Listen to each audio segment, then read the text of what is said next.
जय हिंद साथियों, कैसे हैं आप लोग। उम्मीद करते हैं आप लोग बहुत अच्छे होंगे।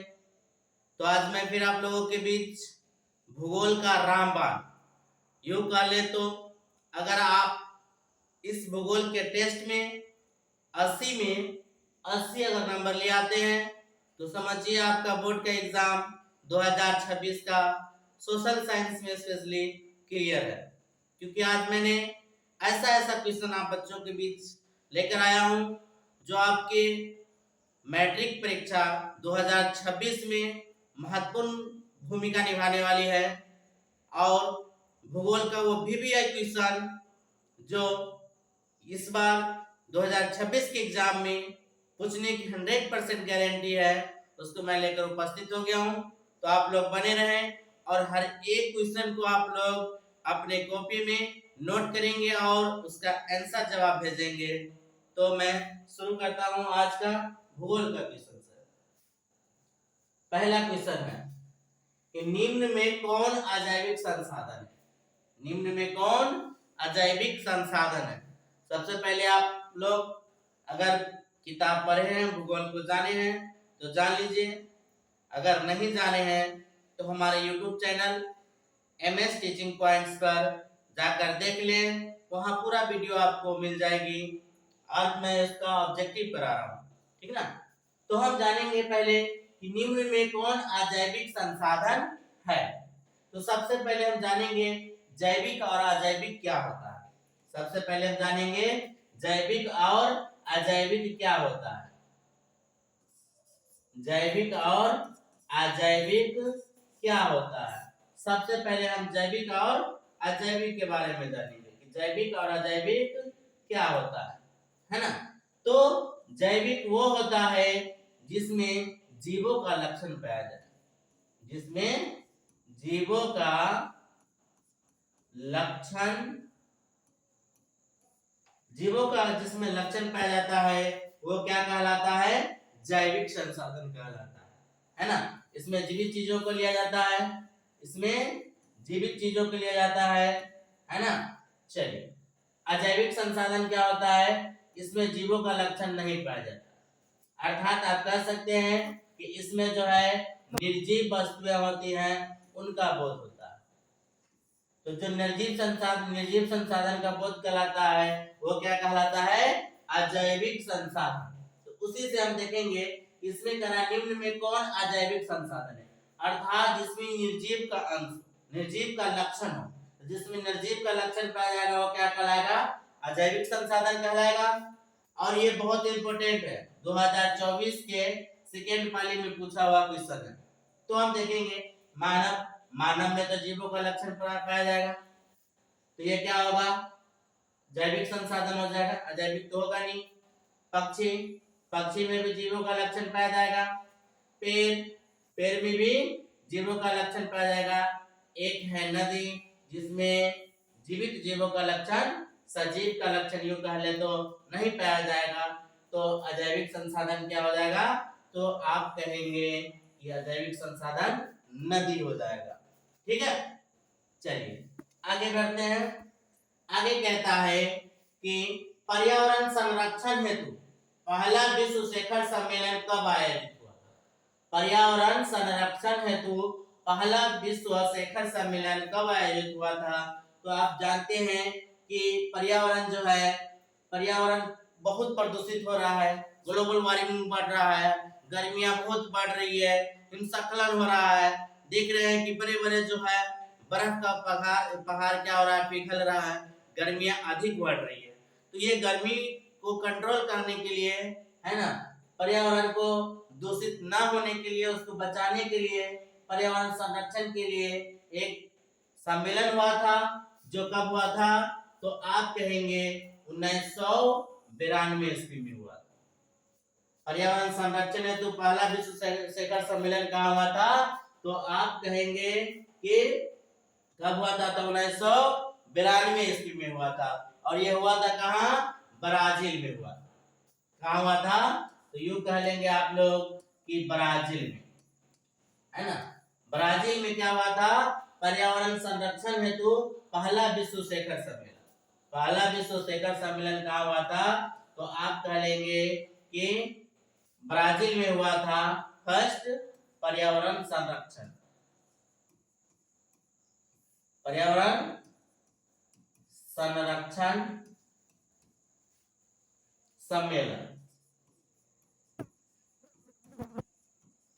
कब हुआ था? तो 1992 ईस्वी में हुआ था। कहाँ हुआ था? तो ब्राजील में हुआ।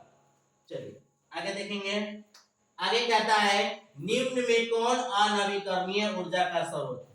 अनवीकरणीय ऊर्जा का स्रोत क्या हो जाएगा मेरे प्यारे बच्चों? तो आप कहेंगे कि नवीकरणीय और अनवीकरणीय में हम अंतर जानते हैं। नवीकरणीय संसाधन वे होते हैं जिनको बनने में अधिक समय लगता है। जो असमाप्य संसाधन हो वो क्या कहलाता है? नवीकरणीय संसाधन कहलाता है। नवीकरणीय संसाधन क्या होगा? जो समाप्य संसाधन नहीं होगा, जो पुनः प्रतियोगी होगा, जिसका उपयोग हम बार बार कर सकते हैं, वो क्या कहलाता है? नवीकरणीय संसाधन कहलाता है।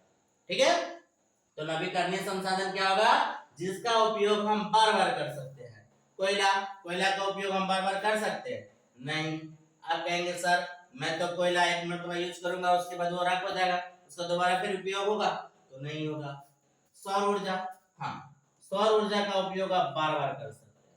सौर ऊर्जा का उपयोग आप बार बार कर सकते हैं। पेट्रोलियम कोई भी पदार्थ होगा, केरोसिन तेल, डीजल वगैरह हो जाएगा, उसका आप एक मरतबा यूज करेंगे दोबारा वो नहीं होगा।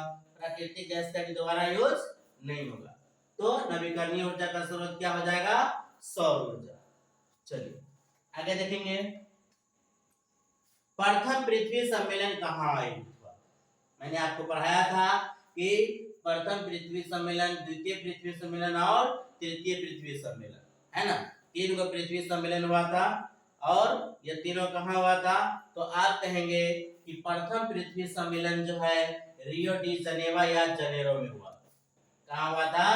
रियो डी जनेवा या जनेरो कह लीजिए, इसका कहीं कहीं नाम आपको जनेवा भी दिख जाएगा या जनेलिया भी दिखता है ना? तो प्रथम पृथ्वी सम्मेलन जो है कब हुआ था? तो आप कहेंगे कहाँ हुआ था? तो रियो डी जनेवा में हुआ था, रियो डी जनेरो में हुआ था। और कब हुआ था? और कब हुआ था? तो आप कहेंगे 1992 ईस्वी। कहाँ हुआ था? 1992 ईस्वी में रियो डी जनेवा में क्या हुआ था?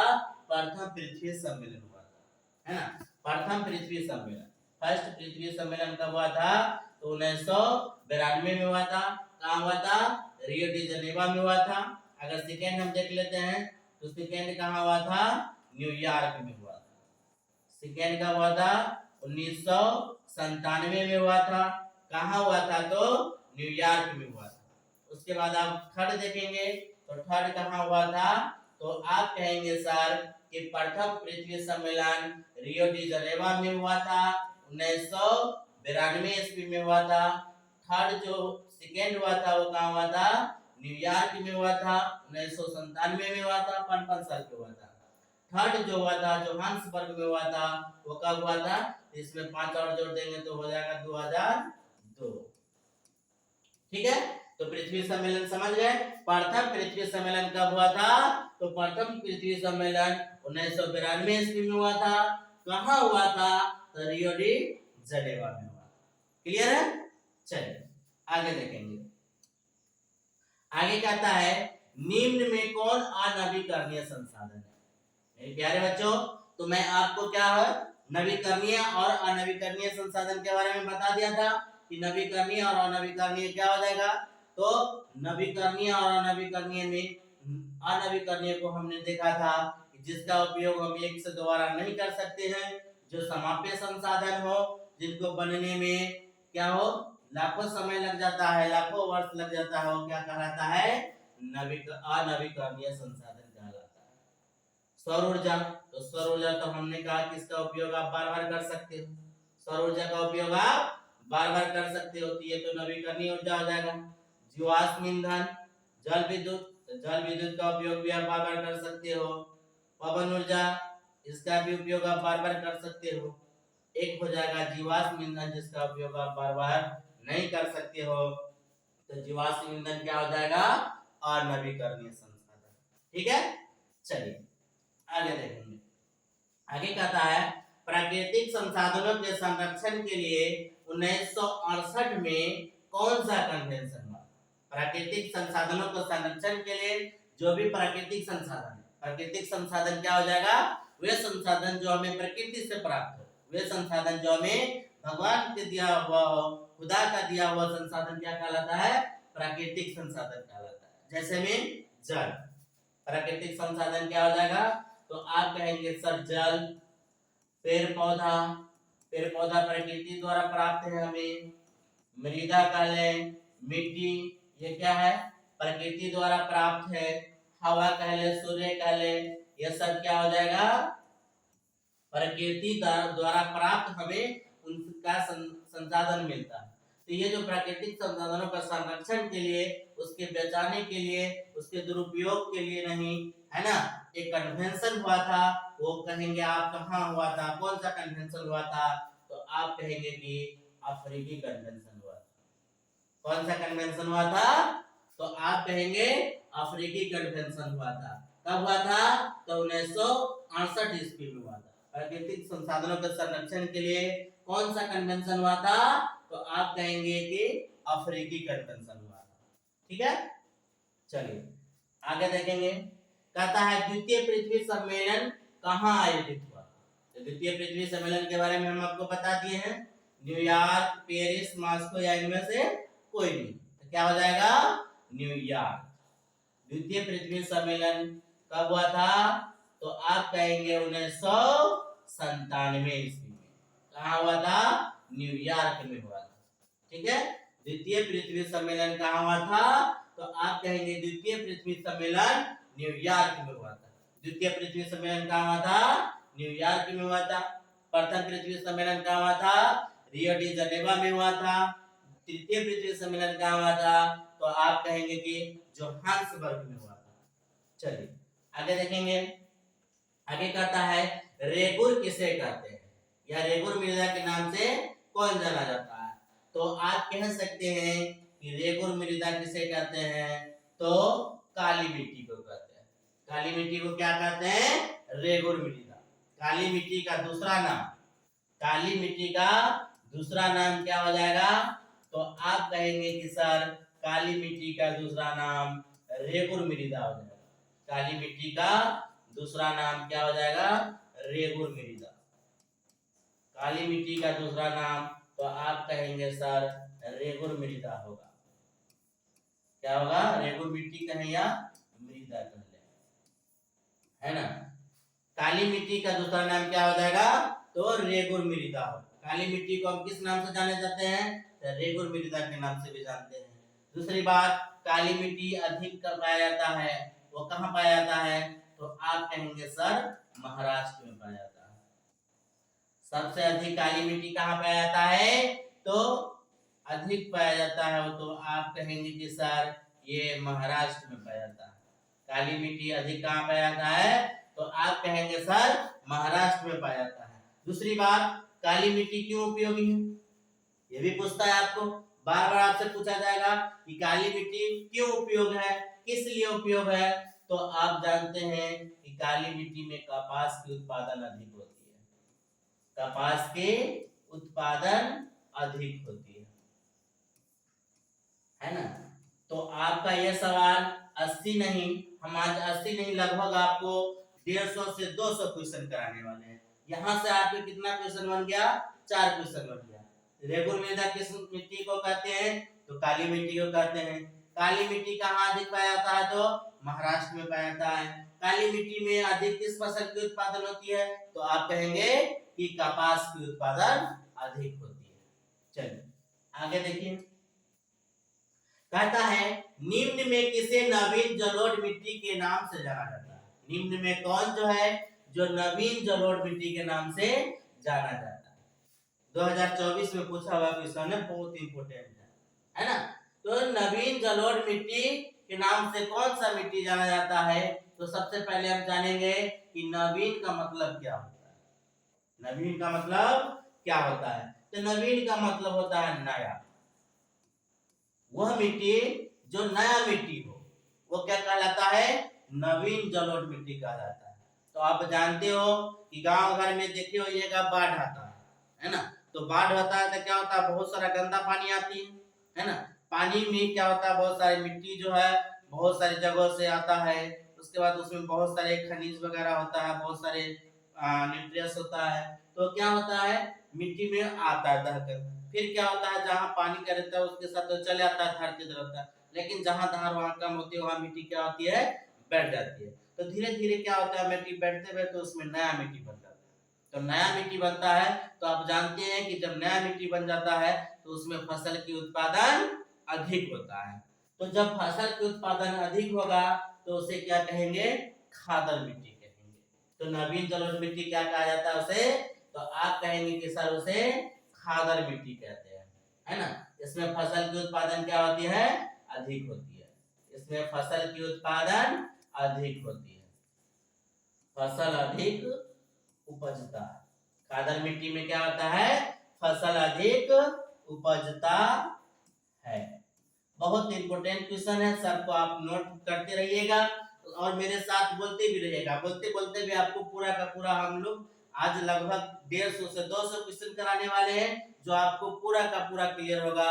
और निश्चित है कि आपको एग्जाम में इससे बाहर आने की कोई संभावना नहीं रहेगा, बस इसी से आएगा निश्चित है।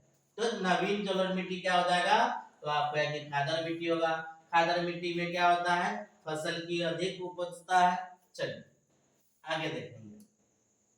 आगे कहता है काली मिट्टी कहाँ पाया जाता है। ये क्वेश्चन तो मैंने आपको करा दिया था कि काली मिट्टी कहाँ पाया जाता है, तो आप कहेंगे सर महाराष्ट्र में काली मिट्टी अधिक पाया जाता है।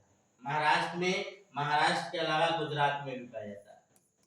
काली मिट्टी जो है सबसे अधिक गुजरात में ही पाया जाता है, लेकिन यहाँ गुजरात ऑप्शन में नहीं है, तो आप कह सकते हैं कि सर महाराष्ट्र में भी काली मिट्टी अधिक पाया जाता है। काली मिट्टी अधिक कहाँ पाया जाता है, तो आप कहेंगे सर कि गुजरात में अधिक पाया जाता है। ठीक है, चलिए। कपास उत्पादन में अग्रणी राज्य भी गुजरात ही है। कपास उत्पादन में अग्रणी राज्य कौन है, तो आप कहेंगे सर गुजरात। कपास उत्पादन में अग्रणी राज्य कौन है, कपास उत्पादन में अग्रणी राज्य, कपास उत्पादन में अग्रणी राज्य तो हो जाएगा कौन, गुजरात।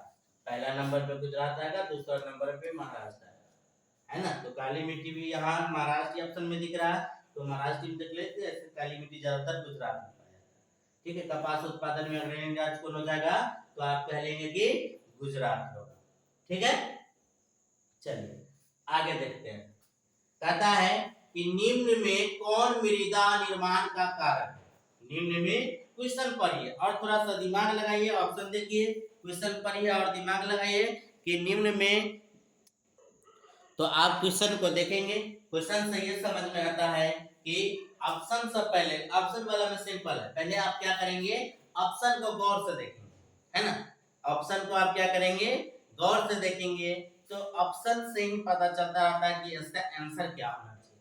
कहता है कि कौन मृदा निर्माण में सहायक होता है, या कौन मृदा निर्माण का कारक, जलवायु, वनस्पति, चट्टान, या इनमें से सभी।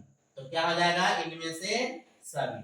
आप जानते हो कि चट्टान से भी मृदा निर्माण होता है, वनस्पति जो पेड़ पौधे सड़ जाते हैं तो वो भी मिट्टी बन जाते हैं, उसके बाद जलवायु से भी क्या होती है, मिट्टी बनती है। तो इसमें तीनों हो जाएगा, तो मृदा निर्माण का कारक कौन सा हो जाएगा, तो आप कहेंगे कि जलवायु, वनस्पति और चट्टान। चलिए आगे कहता है कि पुरानी जलोढ़ मिट्टी कौन है। हमने एक नया देखा था, हमने देखा था क्या कि नवीन जलोढ़ मिट्टी कौन है, नवीन जलोढ़ मिट्टी कौन है, नवीन जलोढ़ मिट्टी कौन है। तो नवीन जलोढ़ मिट्टी में हम लोगों ने क्या देखा था, खादर मिट्टी। क्या देखा था, खादर मिट्टी। खादर मिट्टी क्या होता है, तो आप कहेंगे कि सर नवीन जलोढ़ मिट्टी जो होता है वो खादर मिट्टी होता है, मतलब जिसमें अधिक उपजती है फसल, वो खादर मिट्टी कहलाता है। यहाँ पुरानी जलोढ़ मिट्टी है, तो पुरानी जलोढ़ मिट्टी में क्या होगा, फसल अधिक नहीं उपजेगा, तो जब फसल अधिक नहीं उपजेगा तो वो मिट्टी क्या सा कहलाएगा, खादर। तो खादर में तो नहीं हो जाता है, वो मिट्टी क्या कहलाएगा, बांगर मृदा कहलाएगा। क्या कहलाएगा, बांगर मृदा कहलाएगा। रेगुड़ तो काली मृदा को कहा जाता है, तो इसका आंसर हो जाएगा क्या, बांगर मिट्टी। चलिए आगे देखेंगे। कहता है पंजाब में भूमि निम्नीकरण का मुख्य कारण क्या है। पंजाब में भूमि निम्नीकरण का मुख्य कारण क्या है। तो सबसे पहले हम जानेंगे कि निम्नीकरण का मतलब क्या होता है। सबसे पहले हम क्या जानेंगे कि निम्नीकरण का मतलब क्या होगा।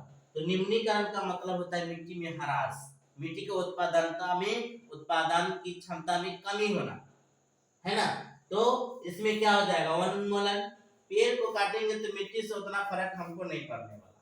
क्या, गहन खेती, खेती अगर अच्छा से करेंगे तो उसमें भी जो है भूमि में निम्नीकरण, भूमि में ह्रास ज्यादा नहीं होने वाला। अति पशुचारण, अगर हम ज्यादा क्या करते हैं, पशुचारण कराते हैं, ज्यादा मवेशी को चारा खिलाते हैं या चरवा देते हैं पूरा मैदान में, तो उतना मिट्टी को असर नहीं करेगा, फसल को ज्यादा कर सकता है। अधिक सिंचाई, इसका आंसर क्या हो जाएगा, अधिक सिंचाई।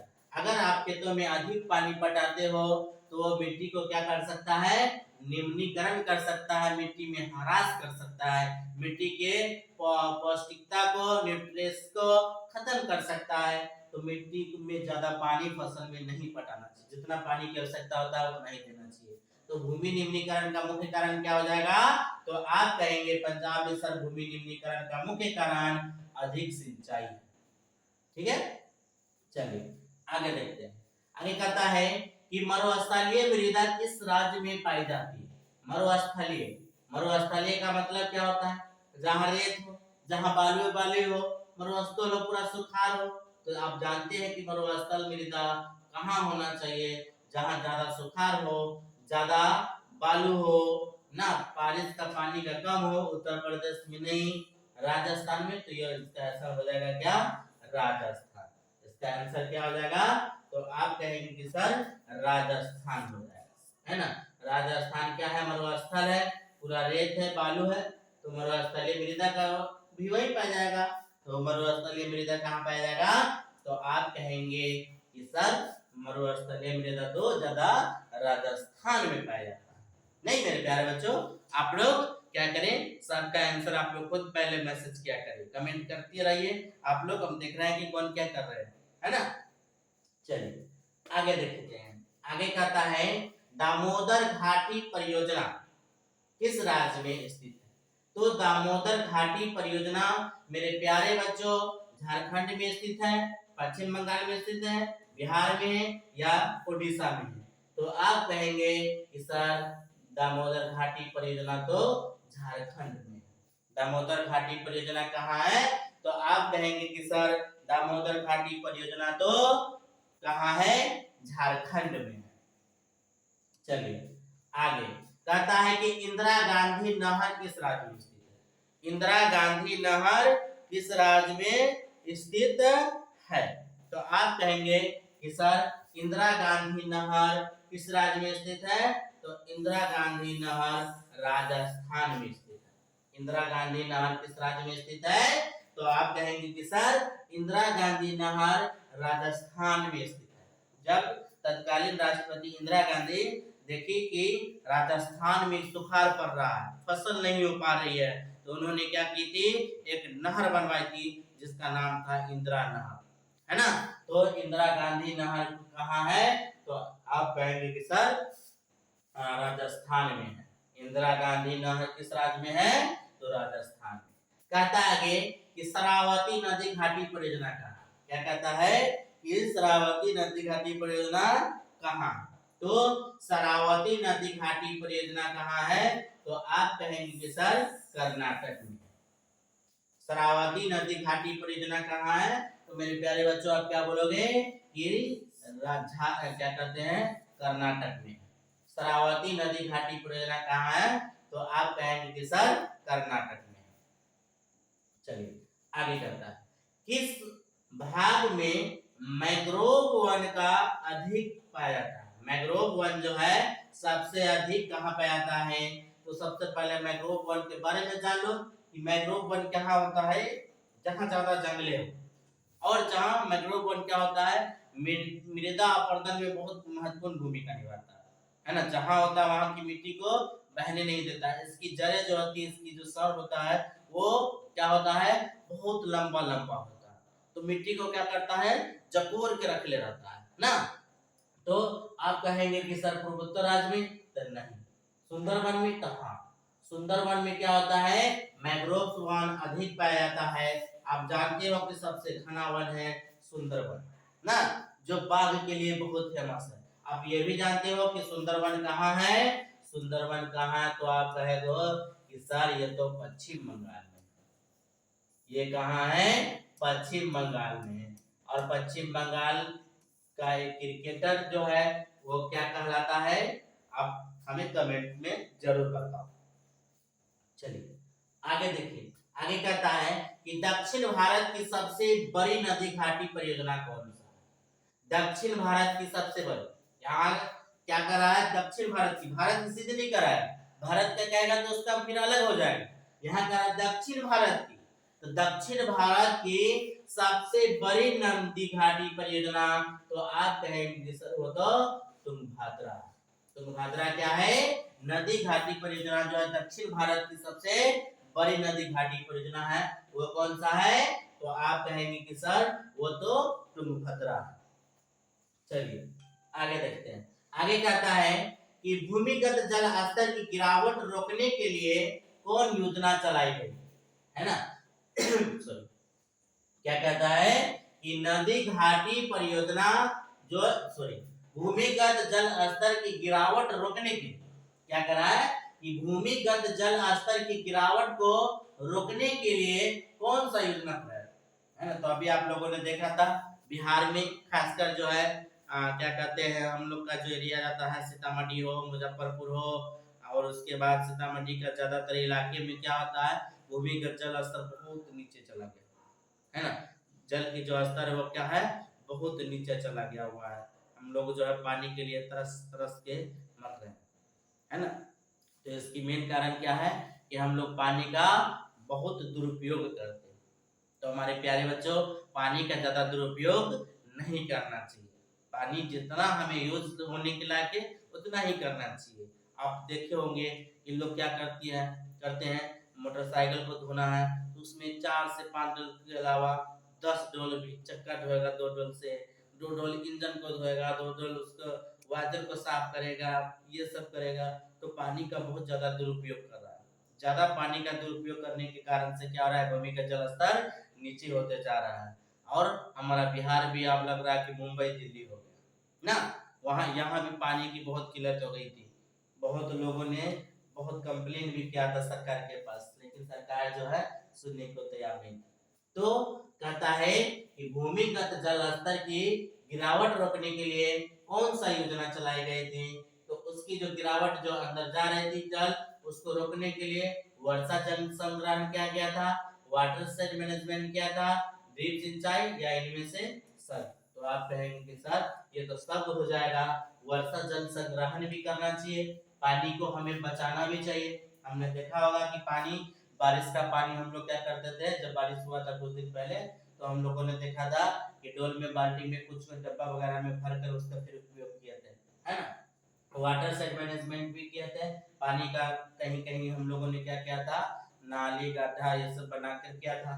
उसके बाद ड्रिप सिंचाई है ना, डायरेक्ट खेतों में पानी नहीं पटाकर उसका ड्रिप सिंचाई, जैसे कि मान लो कि बांस में क्या होता था छेद कर दिया जाता है सत्तर है ना, और उसमें पानी पड़ेगा तो उसका फुहारा निकलेगा तो पूरा फसल को ऊपर आएगा, तो होता है ड्रिप सिंचाई। तो ये तीनों व्यवस्था करके क्या किया गया था भूमिगत जल स्तर को रोका गया था, ठीक है, नीचे नहीं जाने दिया था। तो आप कहेंगे सर इनमें से ये सब भी हो जाएगा। चलिए आगे देखते हैं, कहता है कृष्णा राज सागर बांध किस राज्य में, कृष्णा राज सागर बांध किस राज्य में, कृष्णा राज सागर बांध किस नदी पर बना है। तो आप कहेंगे कि सर कृष्णा राज सागर बांध जो है वो है कहाँ बना हुआ, तो कावेरी नदी पर। कहाँ बना हुआ है, तो कृष्णा राज सागर बांध किस नदी पर बना है? तो आप कहेंगे कि सर कृष्णा सागर राज बांध जो है वो कावेरी नदी पर बना है। चलिए आगे देखते हैं। आगे कहता है कि प्रथम राष्ट्रीय जल नीति कब लागू हुई? प्रथम राष्ट्रीय जल नीति कब लागू हुई थी? तो प्रथम जल नीति जो है लागू कब हुई थी?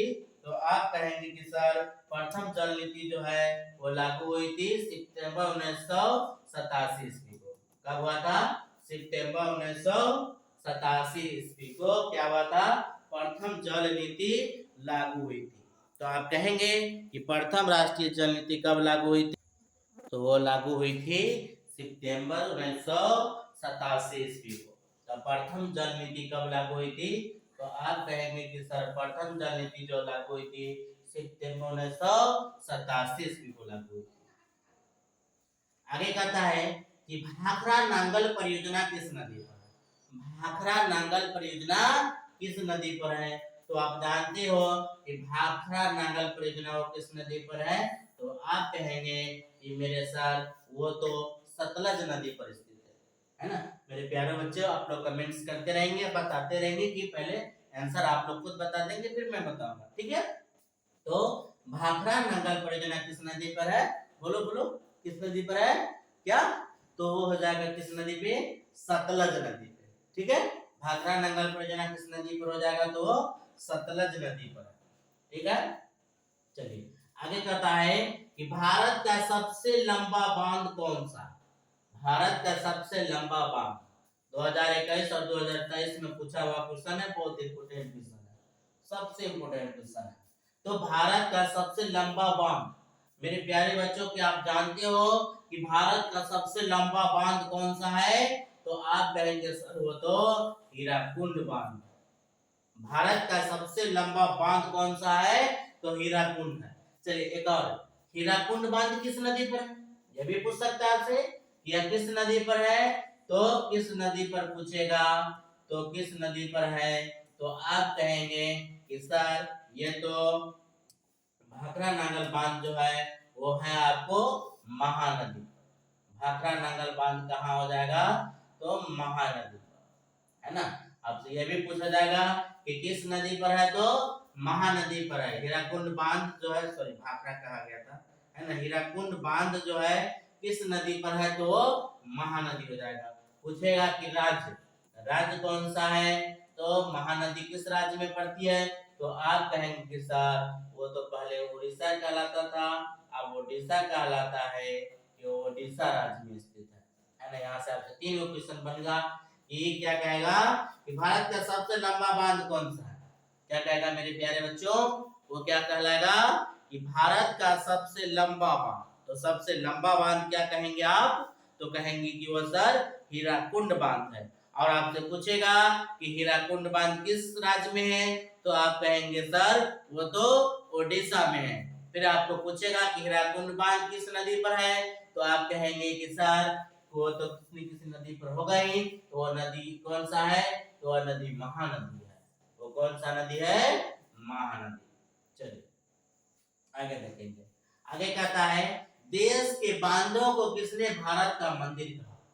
तो आप जानते हो मेरे प्यारे बच्चों कि देश के बांधों को किसने भारत का मंदिर कहा है? तो पंडित जवाहरलाल नेहरू ने कहा है कि जो देश का बांध है वो भारत का मंदिर है ना? आप जानते हो कि पंडित जवाहरलाल नेहरू कौन थे? तो भारत के प्रथम प्रधानमंत्री थे। भारत के प्रथम प्रधानमंत्री कौन थे? तो आप कहेंगे कि सर भारत के प्रथम प्राइम मिनिस्टर वो थे पंडित जवाहरलाल नेहरू। उसके बाद भारत के प्रथम, अगर प्रेसिडेंट पूछेगा आपसे, राष्ट्रपति पूछेगा, तो भारत के प्रथम राष्ट्रपति हो जाएगा वो कौन? वो हो जाएंगे डॉक्टर राजेंद्र प्रसाद। प्रथम, है ना? प्रथम प्रधानमंत्री हो जाएगा पंडित जवाहरलाल नेहरू और प्रथम राष्ट्रपति हो जाएंगे, आप कहेंगे सर वो तो हो जाएंगे डॉक्टर राजेंद्र प्रसाद। चलिए आगे कहता है कि देश में सर्वाधिक वर्षा कहाँ होती है? देश में सर्वाधिक वर्षा जहाँ अधिक वर्षा होता, तो जानते हैं आप कि एक ऐसा राज्य है जिसको कहा जाता है मेघालय। एक ऐसा राज्य है जिसको क्या कहा जाता है, मेघालय कहा जाता है। मेघालय क्यों कहा जाता है, क्योंकि उसे मेघ का आलय कहा जाता है, मेघ का घर कहा जाता है, बारिश का घर कहा जाता है। तो देश में सर्वाधिक वर्षा कहाँ होता है, तो आप कहेंगे कि सर मानसून राम में होता है ना। देश में सबसे अधिक वर्षा कहाँ होता है, तो आप कहेंगे कि सर देश में सबसे अधिक वर्षा तो मेघालय में होता है। और लगभग 11.8 मीटर, यूं कह ले 12 मीटर जो है यहाँ पानी होती है। हम लोग यहाँ देखते हैं 2 मीटर 3 मीटर होता है, जब 2 मीटर कहते हैं, और यहाँ तो 11 मीटर वर्षा पानी होती है औसत, है ना। और दूसरा सबसे बड़ा क्या हो जाएगा, इसी के करीब में एक चेरापूंजी है, तो चेरापूंजी हो जाएगा दूसरा सबसे अधिक वर्षा वाला जगह। और पहला वाला जगह कौन सा हो जाएगा, तो हो जाएगा मानसीनराम। मानसीनराम कहाँ है, तो मेघालय में है, जहाँ औसत वर्षा कितनी होती है, तो आप कहेंगे कि सर 11.8 मीटर होता है प्रति वर्ष। ठीक है, प्रति वर्ष कितना, प्रति वर्ष। चलिए, बिहार में अति जल दोहन से किस तत्व का संकेंद्रण बढ़ा? क्या कहेंगे आप कि बिहार में अति जल दोहन से किस तत्व का संकेंद्रण बढ़ा है, तो आप कहेंगे कि वह तो सर है आर्सेनिक। क्या है, आर्सेनिक। आर्सेनिक का अति जल दोहन से क्या हुआ है, बिहार में संकेंद्रण बढ़ गया है। चलिए आगे है कि भारत में सबसे बड़ा मानव निर्मित जलाशय कौन सा है? भारत में सबसे बड़ा मानव निर्मित जलाशय बताइए तो आप लोग, कौन हो जाएगा? भारत में सबसे बड़ा मानव निर्मित जलाशय, है ना। भारत में सबसे बड़ा मानव निर्मित जलाशय कौन हो जाएगा, तो आप कहेंगे कि सर वो तो गोविंद बल्लभ पंत सागर है, सबसे बड़ा निर्मित जलाशय, है ना। जो मानव खुद बनाया हुआ है जलाशय जो है वो कौन सा हो जाएगा, तो हो जाएगा गोविंद बल्लभ पंत सागर, है ना। वो क्या हो जाएगा, तो सबसे बड़ा मानव निर्मित जलाशय हो जाएगा क्या, तो गोविंद बल्लभ पंत सागर। चलिए आगे देखेंगे, कहता है कि गोविंद सागर कृत्रिम जलाशय संबंधित है, ये अलग है। ये क्या कहता है कि गोविंद सागर कृत्रिम जलाशय संबंधित है। तो गोविंद सागर कृत्रिम जलाशय किससे संबंधित है, तो आप कहेंगे कि सर वो तो भाखरा नांगल बांध से है। किससे है, भाखरा नांगल बांध से है। गोविंद सागर कृत्रिम जलाशय किससे संबंधित है, तो आप कहेंगे कि सर वो तो भाखरा नांगल बांध से संबंधित है ना। गोविंद सागर कृत्रिम जलाशय किससे संबंधित है, तो भाखरा नांगल बांध से संबंधित है। किससे है, भाखरा नांगल बांध से संबंधित क्या हो जाएगा, गोविंद सागर कृत्रिम जलाशय। ठीक है, चलिए आगे कहता है कि प्राणियों के शरीर में कितना प्रतिशत, प्राणियों के शरीर में, है ना, प्राणियों के शरीर में कितनी प्रतिशत जल की मात्रा निहित होती है? तो प्राणियों के शरीर में आप जानते हो 55% नहीं, 60% नहीं, 65%, 65% जल होता है किसमें, मानव के शरीर में। तो मानव के शरीर में कितना प्रतिशत जल होता है, 65%। फिर से बोलेंगे, मानव के शरीर में कितना प्रतिशत जल की मात्रा निहित होती है, तो आप कहेंगे कि सर 65% मानव के शरीर में जल निहित होता है। चलिए आगे देखें, आगे कहता है कि रोहिला राष्ट्रीय उद्यान कहाँ है? रोहिला राष्ट्रीय उद्यान, तो रोहिला राष्ट्रीय उद्यान कहाँ हो जाएगा, वो हो जाएगा हिमाचल, सॉरी रोहिला राष्ट्रीय उद्यान कहाँ हो जाएगा, आप लोग बताए तो कि रोहिला राष्ट्रीय उद्यान हो जाएगा हिमाचल प्रदेश में। यहाँ हो जाएगा हिमाचल प्रदेश में। रोहिला राष्ट्रीय उद्यान वो कहाँ है, तो आप कहेंगे कि सर रोहिला राष्ट्रीय उद्यान वो कहाँ है, हिमाचल प्रदेश में है। ठीक है, चलिए आगे देखिए, आगे कहता है कि भारत का कितना प्रतिशत भाग वनों से ढका है? भारत का कितना प्रतिशत भाग वनों से ढका है? तो पहले था कि भारत में लगभग 21% वन पाया जाता था, लेकिन अभी के वर्तमान डाटा के अनुसार हम देखेंगे तो अभी वर्तमान डाटा कहता है कि भारत में जो है 24.262% वन से जो है भारत ढका हुआ है ना। भारत कितना है, भारत में कितना प्रतिशत भौगोलिक क्षेत्र पे वन पाया जाता है, तो आप कहेंगे सर 24.62% वन से ढका हुआ है अपना सुंदर सा भारत ना। चलिए आगे देखिए, आगे कहता है कि सिमलीपाल राष्ट्रीय उद्यान कहाँ स्थित है। सिमलीपाल राष्ट्रीय उद्यान कहाँ स्थित है, सिमलीपाल राष्ट्रीय उद्यान कहाँ स्थित है, तो आप कहेंगे कि सर सिमलीपाल राष्ट्रीय उद्यान तो ओडिशा में स्थित है। सिमलीपाल राष्ट्रीय उद्यान कहाँ स्थित है, तो ओडिशा में।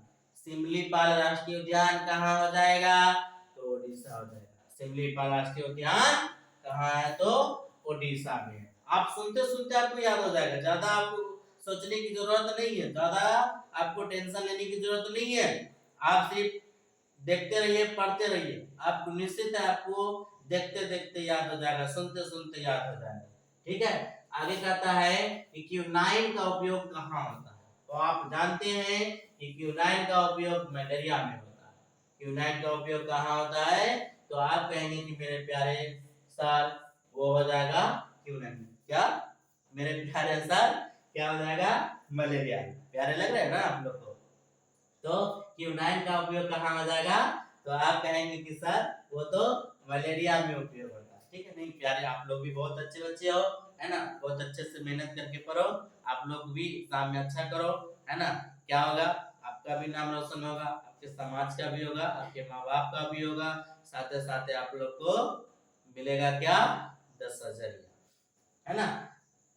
चलिए, अगर फर्स्ट डिवीजन करते हैं तब, और अगर टॉप करते हैं तो और भी उसके बाद बहुत सारी सुविधाएं मिलेंगी आपको। कहता है कि भारत का सबसे बड़ा, भारत का सबसे बड़ा या छोटा, कुछ बता ही नहीं हुआ। भारत का सबसे जैव मंडल रिजर्व कौन सा, सबसे छोटा मंडल, है ना, क्योंकि सबसे छोटा इसमें दिख जाएगा क्या, वो हो जाएगा डिब्रू सैखोवा। तो सबसे छोटा जो जैव मंडल का हो जाएगा वो हो जाएगा डिब्रू सैखोवा। चलिए आगे देखिए, आगे कहता है जिम कॉर्बेट राष्ट्रीय उद्यान कहाँ है। जिम कॉर्बेट राष्ट्रीय उद्यान कहाँ है, तो जिम कॉर्बेट राष्ट्रीय उद्यान बताएंगे उत्तराखंड में है, गुजरात में है, केरल में है या उत्तर प्रदेश में है। बताइए तो आप लोग कि जिम कॉर्बेट राष्ट्रीय उद्यान कहाँ है, तो जिम कॉर्बेट राष्ट्रीय उद्यान आप कहेंगे सर वो तो उत्तराखंड में है। जिम कॉर्बेट राष्ट्रीय उद्यान कहाँ स्थित है, तो जिम कॉर्बेट राष्ट्रीय उद्यान में क्या कहेंगे आप कि सर जिम कॉर्बेट राष्ट्रीय उद्यान तो कहाँ है, वो है उत्तराखंड में। चलिए आगे कहता है टेक्सोल का उपयोग कहाँ होता है, तो टेक्सोल का उपयोग कहाँ होता है, वो होता है कैंसर में। टेक्सोल का उपयोग कहाँ होता है, तो मेरे प्यारे बच्चों टेक्सोल का उपयोग कैंसर में होता है। टेक्सोल का उपयोग कहाँ होता है, कैंसर में होता है ना। कैंसर में किसका उपयोग होता है, टेक्सोल का एक चिरहरित नाम का एक पौधा पाया जाता है जिसमें टेक्सोल पाया जाता है, और वो टेक्सोल का उपयोग कहाँ हम लोग करते हैं, तो कैंसर की दवाई बनाने में उपयोग होता है किसका, टेक्सोल नामक रसायन का, है ना। ये किस पौधे में पाया जाता है, तो आप कहेंगे चिरहरित पौधा होता है सर, उसमें पाया जाता है क्या, टेक्सोल नामक रसायन। कहता है कि भारतीय वन्य जीव बोर्ड का गठन कब हुआ था। भारतीय वन्य जीव बोर्ड का गठन कब हुआ था, तो आप कहेंगे कि सर भारतीय वन्य जीव बोर्ड का गठन तो कब हुआ था, 1952 ईस्वी में। भारतीय वन्य जीव बोर्ड का गठन कब हुआ था, तो आप कहेंगे कि सर 1952 ईस्वी में हुआ था। कब हुआ था, 1952 ईस्वी में भारतीय वन्य जीव बोर्ड का गठन हुआ था। चलिए आगे कहता है कि काजीरंगा राष्ट्रीय उद्यान कहाँ स्थित है। काजीरंगा राष्ट्रीय उद्यान कहाँ स्थित है ना, राजस्थान में, उत्तर प्रदेश में या उत्तराखंड में या असम में। तो आप कहेंगे कि सर काजीरंगा राष्ट्रीय उद्यान, तो वो तो स्थित है असम। काजीरंगा राष्ट्रीय उद्यान कहाँ स्थित है, तो आप कहेंगे कि सर वो है असम में स्थित। ठीक है, काजीरंगा राष्ट्रीय उद्यान, काजीरंगा राष्ट्रीय उद्यान कहाँ हो जाएगा, तो हो जाएगा असम में। ठीक है, चलिए आगे देखते हैं। बाघ परियोजना की शुरुआत कब हुई? बाघ परियोजना की शुरुआत, बाघ को बचाने के लिए एक परियोजना आई थी, उसकी शुरुआत कब हुई थी? 1973 ईस्वी को, है ना। बाघ परियोजना की शुरुआत कब हुई थी? 1973 ईस्वी। बाघ परियोजना की शुरुआत कब हुई थी? 1973 ईस्वी को। आयुर्वेद के जनक कौन है? आयुर्वेद के जनक कौन है? चरक, पतंजलि, कैंसर, या इनमें से कोई नहीं? तो आयुर्वेद का जनक आप कहेंगे सर वो तो चरक है। आयुर्वेद का जनक क्या हो जाएगा? चरक। चलिए आगे कहता है नंदा देवी राष्ट्रीय उद्यान कहाँ स्थित है? नंदा देवी राष्ट्रीय उद्यान कहाँ स्थित है? तो नंदा देवी राष्ट्रीय उद्यान कहाँ स्थित है? तो आप कहेंगे कि सर वो तो उत्तर प्रदेश में स्थित है। नंदा देवी राष्ट्रीय उद्यान कहाँ है? उत्तर प्रदेश में। ठीक है, इसका आपको डाटा लग रहा है, इसको देख लीजिए। आगे कहता है कि गिर राष्ट्रीय उद्यान कहाँ? गिर राष्ट्रीय उद्यान कहाँ है? तो गिर, ग से गिर और ग से गुजरात। गिर राष्ट्रीय उद्यान कहाँ हो जाएगा? तो ग से गिर और ग से गुजरात, जहाँ मोदी जी गिर रहे हैं, मतलब जहाँ मोदी जी है वहां का क्या हो जाएगा? गिर राष्ट्रीय उद्यान। तो गिर राष्ट्रीय उद्यान कहाँ हो जाएंगे? तो आप कहेंगे सर गिर राष्ट्रीय उद्यान वो है गुजरात में। नहीं, चलिए, नहीं ऐसा कोई बात नहीं है, मेरे पीएम जी बहुत अच्छे हैं, है ना, सीएम कह रहे हैं गिरे हुए हैं। कहता है आगे कि निम्न राज्यों में से किसमें सर्वाधिक वन क्षेत्र अधिक है? किस राज्य में सर्वाधिक वन क्षेत्र अधिक है ना?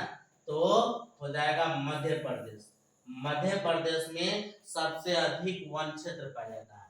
मध्य प्रदेश में क्या है? सबसे अधिक वन क्षेत्र पाया जाता है। लगभग जो है क्या कहते हैं, किस राज्य में? तो मध्य प्रदेश में, है ना। यहाँ लगभग जो है देश का 33% वन पाया जाता है ना।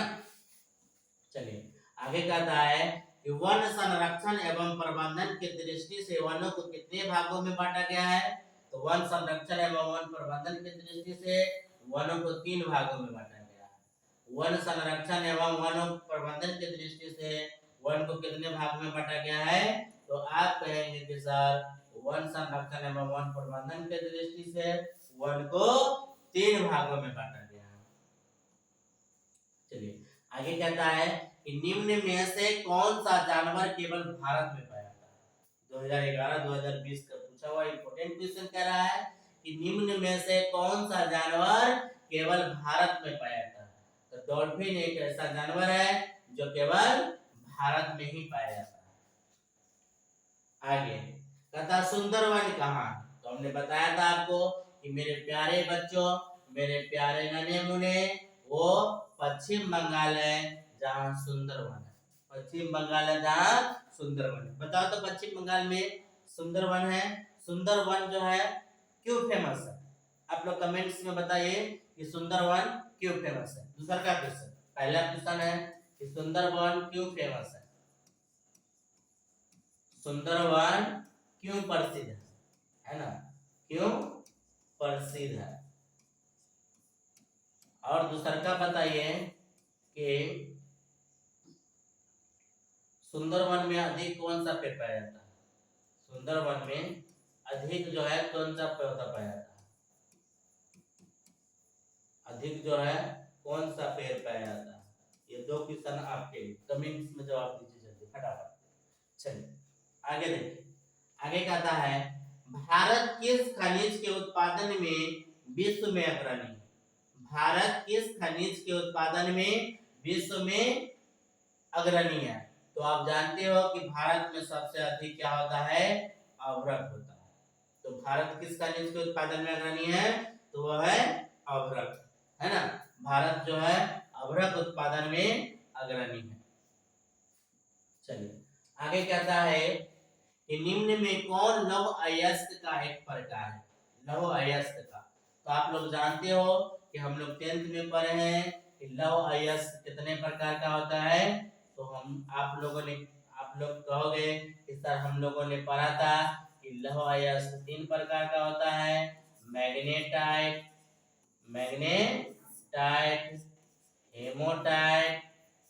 हेमोटाइट और लिमोनाइट। ये क्या है? लोहा का प्रकार है। तो लोहा का कौन सा प्रकार है? लिग्नाइट नहीं, हेमाटाइट हाँ, बिटुमिनस ये तो कोयला का प्रकार हो जाएगा, लिग्नाइट क्या हो जाएगा? कोयला का प्रकार हो जाएगा, है ना। तो क्या हो जाएगा?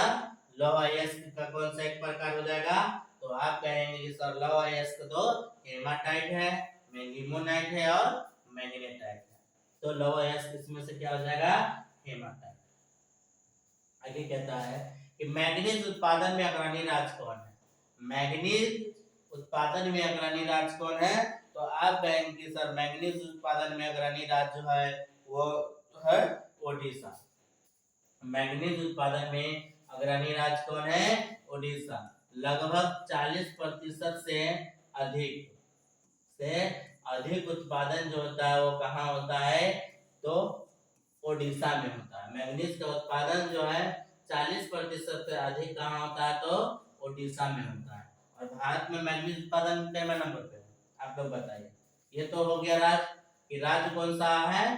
तो राज्य सबसे ज्यादा कहाँ होता है? तो ओडिशा का है प्रथम स्थान, जहाँ मैग्नीज सबसे अधिक होता है। हम पूछते हैं भारत का कौन सा स्थान है?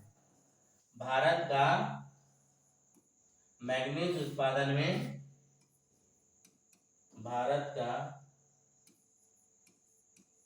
मैग्नीज उत्पादन में कौन सा स्थान है? चलिए ये क्वेश्चन आपका है, कमेंट्स में आप बताइए कि भारत का मैग्नीज उत्पादन जो है वो कौन सा राज्य में उपस्थित है ना। सॉरी, भारत का मैग्नीज उत्पादन जो है कौन सा स्थान प्राप्त है? ठीक है, भारत का राज्य में आ जाएगा तो ओडिशा का प्रथम स्थान है मैग्नीज उत्पादन में, जहां 40% से अधिक मैग्नीज उत्पादन किया जाता है। आगे कहता है कि एल्युमिनियम बनाने के लिए किस खनिज की आवश्यकता पड़ती है? एल्युमिनियम बनाने के लिए किस खनिज की आवश्यकता पड़ता है? तो आप कहेंगे कि सर एल्युमिनियम बनाने के लिए तो बॉक्साइट की आवश्यकता पड़ता है। एल्युमिनियम बनाने के लिए किस खनिज की आवश्यकता पड़ता है? 2018, 2020, 2024 में पूछा हुआ वेरी इंपॉर्टेंट है, MVVR क्या है? MVVI question, very important question है ना। ए मतलब मोस्ट वेरी इंपॉर्टेंट क्वेश्चन, अति महत्वपूर्ण क्वेश्चन है। क्या एल्युमिनियम बनाने के लिए किस खनिज की आवश्यकता पड़ती है? तो एल्युमिनियम बनाने के लिए किस खनिज की आवश्यकता पड़ती है? तो आप कहेंगे कि सर एल्युमिनियम बनाने के लिए तो बॉक्साइट की आवश्यकता पड़ती है। एल्युमिनियम बनाने के लिए किस खनिज की आवश्यकता पड़ती है? तो एल्युमिनियम बनाने के लिए बॉक्साइट की आवश्यकता पड़ती है। चलिए आगे कहता है कि भारत का सबसे बड़ा लौह अयस्क उत्पादक राज्य कौन सा है? भारत का सबसे बड़ा तो वो भी हो जाएगा ओडिशा ही। भारत का सबसे बड़ा उत्पादक राज्य कौन सा हो जाएगा? तो हो जाएगा ओडिशा, जहाँ क्या होती है? सबसे अधिक लौह अयस्क का उत्पादन होता है। लगभग 50% से अधिक कह सकते हैं, 50% से अधिक उत्पादन होता है लोहा का। वो कौन सा राज्य में? तो ओडिशा में, है ना। चलिए आगे कहता है निम्न में कौन कार्बनिक खनिज है? निम्न में कौन कार्बनिक खनिज है? तो सबसे पहले हम क्या जानेंगे कि कार्बनिक खनिज होता क्या है? सबसे पहले क्या जानेंगे? कार्बनिक खनिज क्या होता है? तो जिसमें कार्बन का अंश पाया जाता है, जिसमें कार्बन पाया जाता है वो किसे किसे क्या कहते हैं? कार्बनिक खनिज कहते हैं। तो तांबा, तांबा में कार्बन नहीं पाया जाएगा, बॉक्साइट में नहीं पाया जाएगा, अभ्रक में पाया जाएगा, कोयला में पाया जाएगा। तो कोयला में क्या होगा? कार्बनिक खनिज पाया जाएगा। तो कार्बनिक खनिज कौन हो जाएगा? कोयला हो जाएगा। चलिए आप लोग बताइए तो सबसे क्या है, सबसे मतलब अच्छा किस्म का जो है कोयला कौन सा होता है? सबसे सर्वोत्तम गुणकारी कोयला कौन होता है? बताइए तो कमेंट में आप लोग। कहता है बॉक्साइट का सबसे बड़ा उत्पादक राज्य, बॉक्साइट का सबसे बड़ा उत्पादक राज्य भी हो जाएगा क्या? तो वो हो जाएगा झारखंड, नहीं उड़ीसा, पश्चिम बंगाल, गुजरात। चारों में तीनों में बता दो क्या हो जाएगा? एक हम बता दिए कि झारखंड बॉक्साइट का सबसे बड़ा उत्पादक राज्य नहीं है ना, तो हो जाएगा क्या आंसर? तो आप कहेंगे सर वो हो जाएगा ओडिशा। बॉक्साइट का सबसे बड़ा उत्पादक राज्य कौन सा हो जाएगा? तो बॉक्साइट का सबसे बड़ा उत्पादक राज्य हो जाएगा ओडिशा, है ना। चलिए आगे कहता है किस खनिज को उद्योगों की जननी कहा गया? किस खनिज को उद्योगों की जननी कहा गया? बताओ तो आप लोग कि किस खनिज को उद्योगों की जननी कहा गया, है ना। मतलब उद्योग को जन्म देने वाला, उद्योग को जन्म देने वाला किस खनिज को कहा गया? तो आप बताओ कि कोई भी ऐसा उद्योग है जहां किस खनिज की ज्यादा आवश्यकता पड़ती है? ज्यादा क्या, पहले सबसे पहले किस खनिज की आवश्यकता पड़ती है? तो आप कहेंगे कि सर वो हो जाएगा सोना। बात बरोबर कहेंगे, सोना कहीं बनता है जी? सोना जो है कोई फैक्ट्री सोना से बनता है? नहीं। आप कहेंगे तांबा, सर तांबा तो फैक्ट्री से नहीं बनता। क्या उद्योग, कोई उद्योग जो है जन्म उसका तांबा से होगा? नहीं, लोहा से। हाँ, लोहा से आप कह सकते हैं, क्योंकि ज्यादातर मशीन हो गया, कोई भी यंत्र हो गया, उसका पिलर हो गया, उसका कुछ चीजें हो गई, वो लोहा से बनती है। इसीलिए किस खनिज को उद्योग की जननी कहा जाएगा? तो कहा जाएगा लोहा। ठीक है, चलिए। नहीं, आप लोग बहुत प्यारे बच्चे हो, अच्छे बच्चे हो, बुरे बच्चे नहीं, ऐसी बोल दीजिए। चलिए आगे कहता है कि निम्न में कौन लौह युक्त खनिज का उदाहरण है? लौह युक्त खनिज का उदाहरण बताओ मेरे प्यारे बच्चों, है ना। आप लोग अच्छे बच्चे हो तो बताओ तो कि इनमें से कौन लौह युक्त खनिज का उदाहरण है? लौह युक्त खनिज का उदाहरण कौन हो जाएगा? जिसमें लोहा का अंश पाया जाएगा तो वो हो जाएगा क्या? लौह युक्त खनिज, है ना। तो लौह युक्त खनिज कौन सा हो जाएगा जी? मैग्नेटाइट, अभ्रक, बॉक्साइट, चूना पत्थर। लौह युक्त खनिज का उदाहरण हो जाएगा तो मैग्नेटाइट, क्योंकि हमने बताया था आपको कि लोहा का प्रकार जो है 3 प्रकार का होता है। कौन कौन? मैग्नेटाइट, हेमाटाइट और लिमोनाइट। तो मैग्नेटाइट क्या हो जाएगा? लौह युक्त खनिज का उदाहरण हो जाएगा। चलिए आगे कहता है कि लौह अयस्क है। लौह अयस्क जो है कौन सा संसाधन है? नवीकरणीय, अनवीकरणीय, जैव संसाधन या इनमें से कोई नहीं। तो लौह युक्त खनिज जो हो जाएगा वो हो जाएगा आपको अनवीकरणीय संसाधन। क्या हो जाएगा? अनवीकरणीय संसाधन। वो क्या कहलाता है? लौह अयस्क कहलाएगा। आगे कहता है नहरकटिया तेल क्षेत्र कहाँ स्थित है? नहरकटिया तेल क्षेत्र, है ना। तो नहरकटिया तेल क्षेत्र जो हो जाएगा आपको अरुणाचल प्रदेश में, असम में, नागालैंड में या त्रिपुरा में। तो नहरकटिया तेल क्षेत्र हो जाएगा आपको, वो हो जाएगा असम। क्या हो जाएगा? तो आप कहोगे कि सर असम में नहरकटिया तेल क्षेत्र। चलिए असम में सबसे पुराना तेल शोधक कारखाना भी है जिसको डिगबोई कहा जाता है। क्या है? जिसे जा तो आपसे पूछने वाला तो कहा ही है। चलिए कोई बात नहीं, है ना। क्या है? असम में सबसे पुराना तेल शोधक कारखाना है डिगबोई में। आगे कहता है कलपक्कम परमाणु विद्युत संयंत्र कहाँ स्थित है? कलपक्कम परमाणु विद्युत संयंत्र कहाँ स्थित है? तो कलपक्कम परमाणु विद्युत संयंत्र आप कहेंगे तमिलनाडु में, तो हम कहेंगे हाँ मेरे प्यारे बच्चों, वो कहाँ है? तो वो है तमिलनाडु में कलपक्कम परमाणु विद्युत संयंत्र। आगे कहेगा कि कैगा परमाणु विद्युत गृह किस राज्य में स्थित है? कैगा, है ना, क से कैगा और क से और कुछ दिख रहा है, क से और कुछ दिख रहा है, वो कौन सा क्या दिख रहा है? तो क से दिख रहा है कर्नाटक, तो क से कैगा और क से कर्नाटक, क से कैगा परमाणु विद्युत गृह और क से कर्नाटक। तो कैगा परमाणु विद्युत गृह कहाँ हो जाएगा? तो आप कहेंगे कि सर कैगा परमाणु विद्युत तो हो जाएगा वो कर्नाटक, कहाँ हो जाएगा? कर्नाटक में। चलिए आगे कहता है कि भारत में कोयले का सर्व प्रमुख उत्पादक राज्य कौन सा है? तो आप जानते हो कि सबसे ज्यादा जो है कोयला का कहाँ उत्पादन होता है? पश्चिम बंगाल में नहीं, झारखंड में। हाँ मेरे प्यारे बच्चों, झारखंड एक ऐसा राज्य है जहाँ कोयला का अधिक उत्पादन होता है, और ये मेरे बिहार से सटे हुए, बिहार के राज्य में ही आता था, लेकिन बिहार से नाराज होकर अलग हो गया। वो कब हो गया आप बताएं? बिहार से झारखंड कब अलग हुआ था? बिहार से झारखंड, बिहार से झारखंड कब अलग हुआ? तो आप आंसर बताओ इसका, कमेंट में बताओ तो आप लोग कि बिहार से झारखंड कब अलग हो गया? तो आप लोग का कमेंट्स आएगा कि सर 15 नवंबर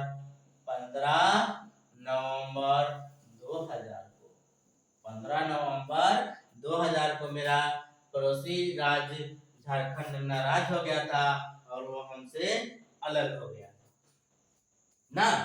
चलिए आगे देखें, कहता हीराकुंड बांध कहाँ है? तो हमने आपको बताया था ये क्वेश्चन आएगा, आ ही गया। हीराकुंड बांध कहाँ है? तो आप कहेंगे सर वो तो ओडिशा में है। हीराकुंड बांध कहाँ है? ओडिशा में है। किस नदी पर है? तो आप कहोगे सर आपने बताया है कि महानदी पर है। हीराकुंड बांध कहाँ है? तो हो जाएगा महानदी पर। हीराकुंड बांध किस नदी पर है? महानदी पर। हीराकुंड बांध कहाँ है? तो आप कहेंगे सर उड़ीसा में है। कहाँ है? ओडिशा में। कहता है कि निम्न में कौन एशिया का सबसे बड़ा परमाणु शक्ति केंद्र है? ना, एशिया का सबसे पुराना और क्या कहते हैं सबसे बड़ा परमाणु शक्ति केंद्र हो जाएगा तारापुर, है ना। एशिया का सबसे बड़ा, एशिया का सबसे बड़ा परमाणु शक्ति केंद्र कहाँ है? तो तारापुर में। सबसे पुराना शक्ति केंद्र, सबसे बड़ा शक्ति केंद्र तारापुर में है। और तारापुर किस राज्य में है? तो आप कहेंगे कि सर वो तो महाराष्ट्र में है। तारापुर कहाँ है? महाराष्ट्र में, जो एशिया का सबसे बड़ा परमाणु शक्ति केंद्र। सबसे बड़ा परमाणु शक्ति केंद्र कहाँ है? कौन सा है? तो तारापुर है, जो किस राज्य में स्थित है? तो महाराष्ट्र में स्थित है। चलिए आगे कहता है सर्वोत्तम, देखिए पूछ लिया 2018, 2018, 2021 में पूछा हुआ क्वेश्चन क्या कहता है कि सर्वोत्तम कोयले का प्रकार कौन सा है? तो सर्वोत्तम कोयले का प्रकार हमने बताया आपको कि वो है कौन सा? एंथ्रासाइट। सर्वोत्तम कोयले का प्रकार कौन है? एंथ्रासाइट, जिसमें 90% से अधिक, 90% से अधिक कार्बन पाया जाता है ना। 90% से अधिक कार्बन पाया जाता है, वो कौन सा कोयला होगा? तो आप कहेंगे कि सर वो तो एंथ्रासाइट कोयला। सर्वोत्तम कोयला, सबसे अच्छा कोयला कौन सा है? तो सबसे अच्छा कोयला है एंथ्रासाइट। सबसे अच्छा कोयला एंथ्रासाइट। उसके बाद बिटुमिनस, जिसमें 70 से 80%, 70 से 90% कार्बन पाया जाता है। 70 से 90% कार्बन पाया जाता है, वो कौन सा है? बिटुमिनस। दूसरी बात आपसे पूछेगा कि भारत में अधिक उपयोग होता है कौन सा? भारत में अधिक उपयोग, तो भारत में अधिक उपयोग किस कोयले का होगा? तो आप कहेंगे कि सर वो तो बिटुमिनस का होगा। भारत में अधिक उपयोग या यूज कर सकते हैं इंग्लिश में ना। तो भारत में जो है सबसे अधिक किस कोयले का उपयोग होता है? बिटुमिनस का, है ना। लिग्नाइट और पीट सबसे घटिया कोयला। सबसे घटिया कोयला क्या है? तो सबसे घटिया कोयला आप कहेंगे सर वो तो है क्या, पीट, जिसमें लगभग 30% से कम कार्बन पाया जाता है। 30% से यह तक कर सकते हैं, इसमें क्या पाया जाता है, कोयला, कार्बन पाया जाता है। तो सबसे घटिया कोयला जो है वो कौन सा है, सबसे घटिया कोयला कौन सा हो जाएगा, तो आप कहेंगे कि सर सबसे घटिया कोयला तो पीट होता है। सबसे घटिया कोयला, सबसे बेकार कोयला कौन सा हो जाएगा, तो सबसे घटिया कोयला जो है वो पीट हो जाएगा ना। और सबसे अच्छा सर्वोत्तम कोयले का प्रकार कौन सा हो जाएगा, तो वो एंथ्रासाइट हो जाएगा। आप कहेंगे कि सर भारत में जो है किस कोयले का अधिक उपयोग होता है, तो आप कहेंगे कि सर आपने बताया है कि बिटुमिनस जो है भारत में सबसे अधिक कोयले का प्रकार है, मतलब सबसे ज्यादा उपयोग भी इसी का होता है। भारत का प्रथम तेल शोधक कारखाना, अब ये बताए हैं क्या, कुछ दिन पहले बताए थे कि भारत का प्रथम तेल शोधक कारखाना कहाँ स्थित है, बताओ आप लोग, मथुरा में, बरौनी में, डिगबोई में या गुवाहाटी में। तो भारत का प्रथम तेल शोधक कारखाना वो है डिगबोई में। वो कहाँ है, भारत का प्रथम तेल शोधक कारखाना डिगबोई में है। डिगबोई कहाँ है, तो आप कहेंगे सर डिगबोई असम में। डिगबोई कहाँ है, तो डिगबोई असम में। डिगबोई का एक बहुत फेमस कहानी है ना, बहुत प्रचलित मतलब था, डिगबोई का नाम डिगबोई क्यों पड़ा, असम में तो है स्थित, डिगबोई का नाम डिगबोई क्यों पड़ा, तो क्या कहा जाता है कि जब अंग्रेजों वहां पता चला कि वहां तेल पाया जाता है उसके अंदर, तो लोगों ने क्या किया, अंग्रेज ने 4-5-10 जो भी अपने लड़कों को वो क्या किया, खनवाने लगा, है ना, वहां खनन करवाने लगा कि खनो इसके अंदर तेल पाया जाए। तो उन्होंने क्या कहा, अंग्रेजों ने लोगों को पीटता था, लड़के लोग को, और क्या कहता था, डिग बॉय, डिग बॉय मतलब क्या, खोदो लड़को, खोदो लड़को और खोदो लड़को, डिग बॉय, डिग बॉय, है ना, इसीलिए उसका नाम क्या पड़ गया, डिग बॉय ना। तब भारत का प्रथम तेल शोधक कारखाना कहाँ हो जाएगा, डिगबोई में हो जाएगा।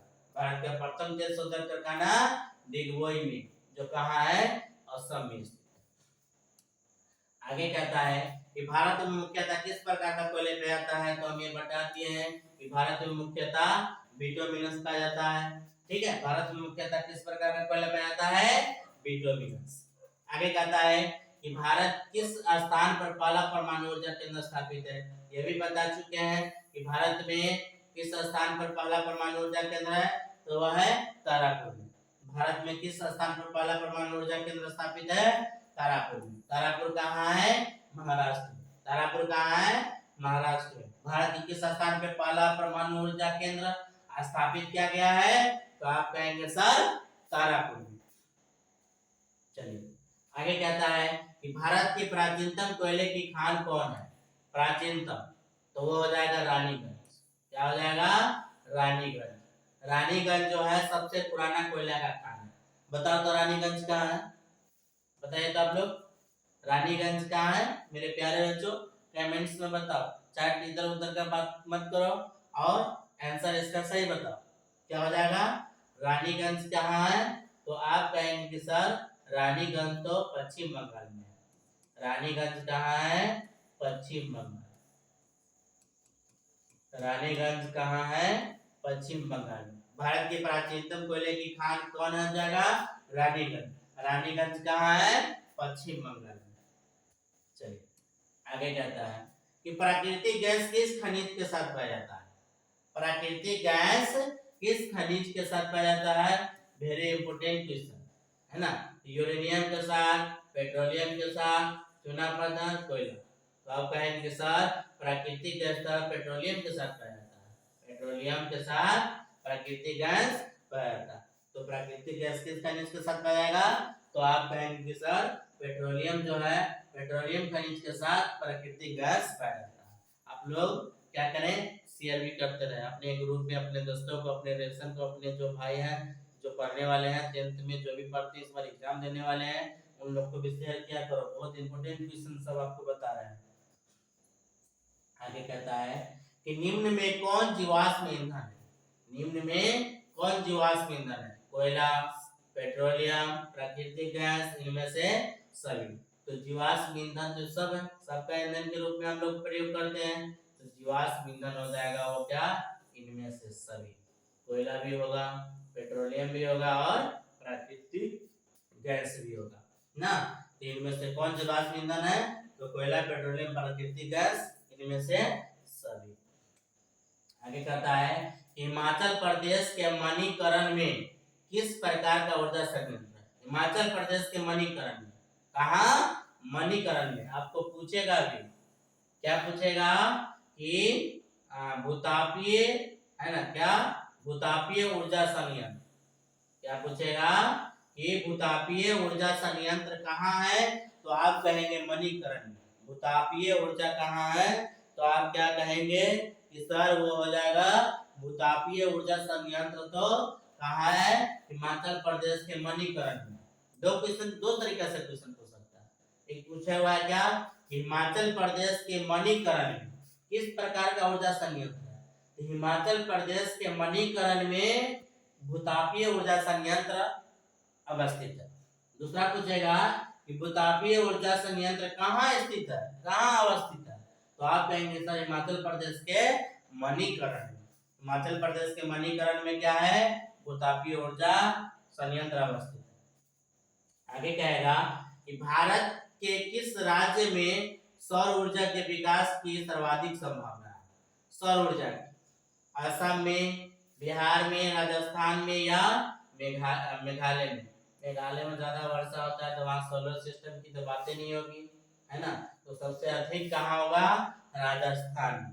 आप लोग जानते हो कि राजस्थान एक रेत है, मरुस्थलीय इलाका, वहाँ बारिश की संभावना बहुत कम होती है, ज्यादा धूप होती है, गर्मी ज्यादा होती है, तो वहाँ क्या है, सौर ऊर्जा के विकास की अधिक संभावना है। एक और राज्य है, आप लोग बताए तो दूसरा का कौन राज्य जिसका अधिक संभावना है सौर ऊर्जा का, तो आप कहेंगे कि सर कमेंट में कर रहा है गुजरात। गुजरात क्या हो जाएगा, सौर ऊर्जा की संभावना जहां अधिक होगी, पहला राजस्थान, दूसरा गुजरात। भारत के प्रथम जल विद्युत संयंत्र की स्थापना कहाँ हुई थी। भारत के प्रथम जल संयंत्र की स्थापना वो हुई थी दार्जिलिंग में।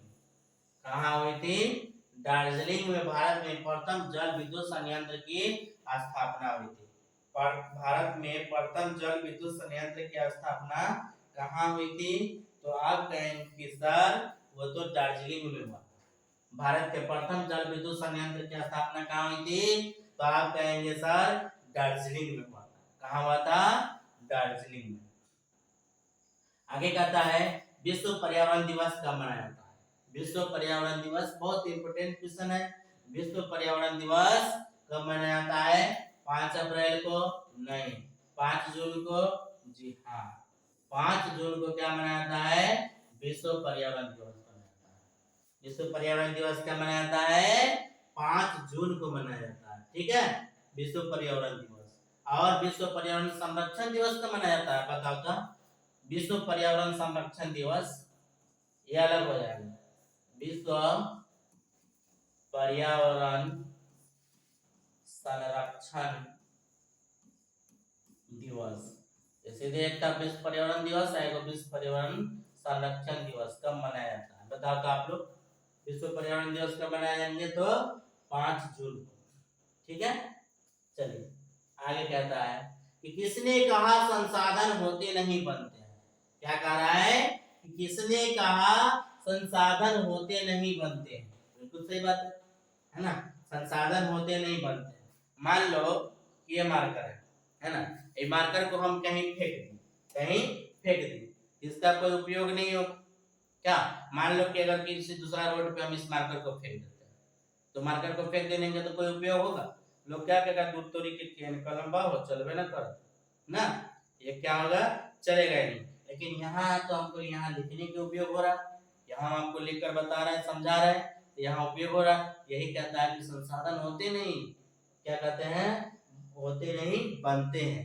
संसाधन है, इसको बनाइए, इसका उपयोग कीजिए, तब होगा। तो यह किसने कहा था, तो आप कहेंगे कि सर एक महान खगोलविद थे, वो थे कौन, जिम्मरमैन। जिनका कथन क्या था कि संसाधन होते नहीं बनते हैं। संसाधन होते नहीं बनते हैं, वो किनका कथन है, तो आप कहेंगे कि सर वो तो जिम्मरमैन का कथन है। महात्मा गांधी का भी एक कथन था टेंथ के भूगोल में महात्मा गांधी का भी एक कथन है। वो क्या है कि हमारे पास पेट भरने के लिए सब कुछ है, हमारे पास पेट भरने के लिए बहुत कुछ है, हमारे पास पेट भरने के लिए बहुत कुछ है, बहुत कुछ है, लेकिन पेटी भरने के लिए नहीं। यह किनकी कथन है? तो आप कहेंगे सर ये तो महात्मा गांधी जी कहे हुए थे। महात्मा गांधी ने क्या कहा था कि हमारे पास पेट भरने के लिए बहुत कुछ है, लेकिन पेटी भरने के लिए नहीं। चलिए, सुंदरलाल बहुगुणा, तो सुंदरलाल बहुगुणा का कथन था क्या? पेड़ बचाओ। पेड़ बचाओ का नारा किसने दिया था?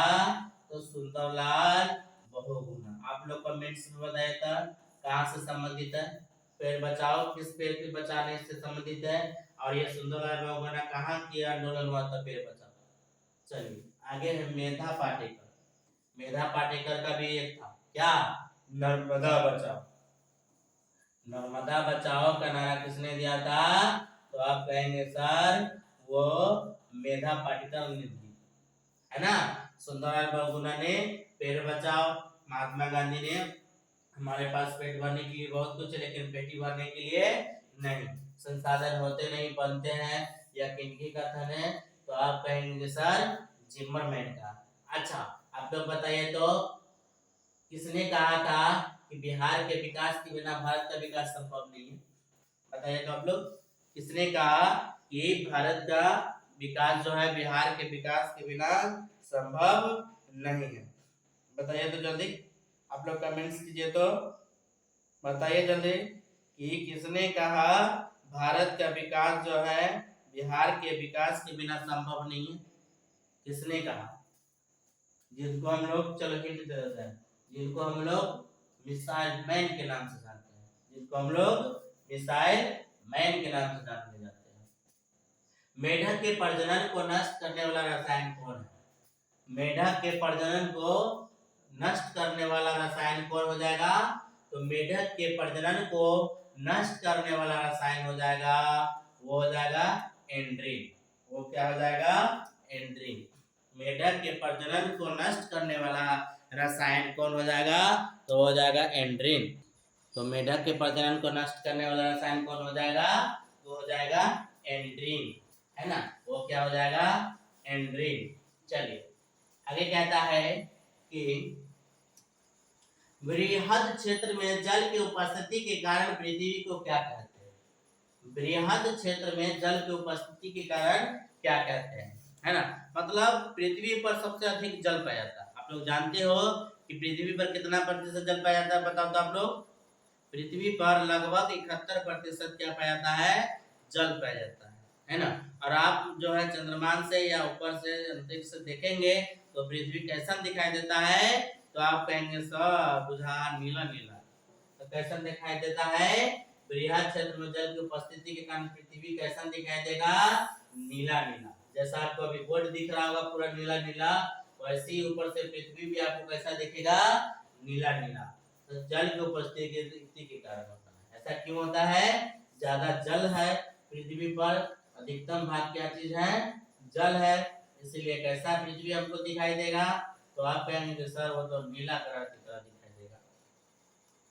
आगे कहेंगे कि 1 टन इस्पात बनाने में कितने मैग्नीज का उपयोग होता है?